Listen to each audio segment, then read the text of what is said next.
Welcome everyone to Hillcrest Connects, where we briefly want to share with you what it means to meet together as we catch a glimpse of what God is doing in and through our congregation.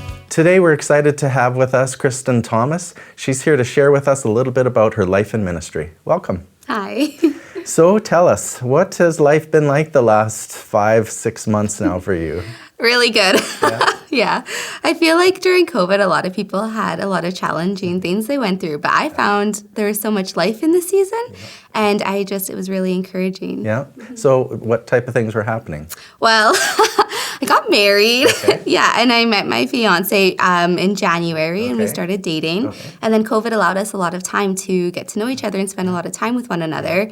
And we got engaged, and because we had all this time to plan a wedding, we decided to get married. So a couple weekends ago, we decided to do that. Excellent. So it's been fun. Okay.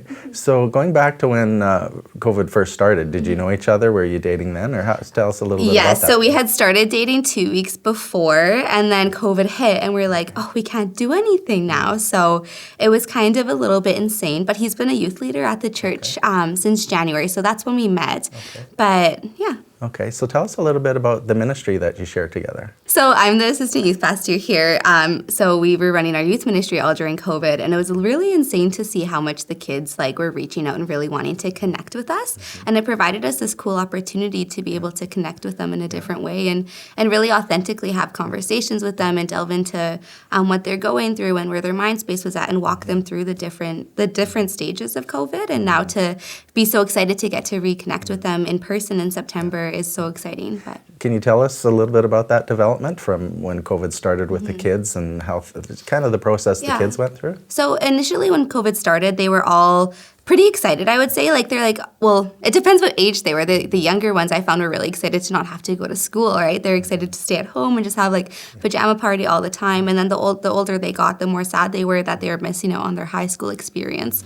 But throughout COVID, they kind of all came to the same spot where they were all kind of at a low point where they were sad, and it was hard not to be connected with anyone that they knew or their friends and to be stuck inside the house. So Alicia and I, through our live streams and through all our different fun little videos we put out, we were able to talk with them and connect with them and really hit some of the hard heart issues about contentment and pursuing the Lord and what does it mean to be a Christian and following and have a life abundantly in Him when everything else in your life is crazy and gone away. So, and then now here we're coming back to we went through this hardship and life is kind of opening up again, and now they're able to walk into this new season stronger than they were before because of this hardship. Yeah, excellent.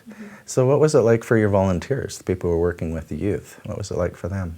I think a lot of them felt a lot of this burden to get to know their kids and stuff like that. It was a little bit stressful initially because they didn't know how to connect with them, but they still wanted to be a part of their lives. But throughout the process, they learned that there's so many different ways to connect with their kids, whether it's through socially distanced walks or parking lot parties where you'd park your cars separately and all these different things. So I think our leaders initially were a little intimidated about losing their kids, but throughout it, they were able to develop deeper connections and in more meaningful ways. And the kids were able to see how intentional and how loving their leaders truly are towards them through that pursuit of keeping the relationship strong. Nice.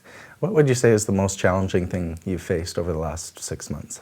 I think one of the hardest things that I faced is not being able to actually see people in person. I really like to read people's body language and to connect with them. And I'm always out for coffee with students. And it was really hard to not be able to see them in that way and not be able to have that more personal connection.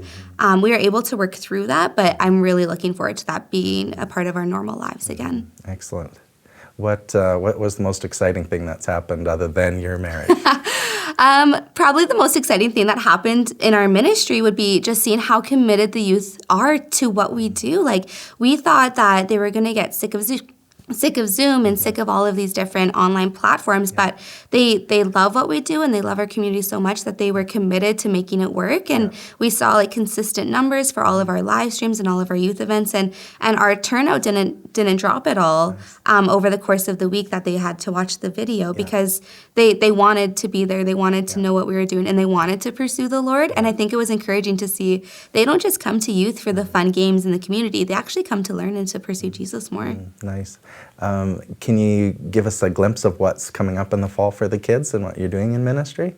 So this fall, we had to, of course, change things up because of the restrictions and the different limitations we have with that. So what we decided to do is we're going to split our youth group up into junior high nights and senior high nights. Okay. We really didn't want to go onto an online platform. So what we decided to do is we're going to have on and off nights. So one night we'll have the junior highs inside of the gym, and we'll be doing a live service and worship set with them, while the senior highs are upstairs and they're doing their small group time with their leaders. And then we'll flip-flop that. So we're still going to be able to reach all of our kids and connect with them. It'll look a little bit differently, but we're excited about the opportunity to be able to create junior high curriculum specific to that age range and create senior high curriculum specific to them. Yeah, that's excellent. That sounds exciting. Yeah, it's very exciting. How many kids do you have?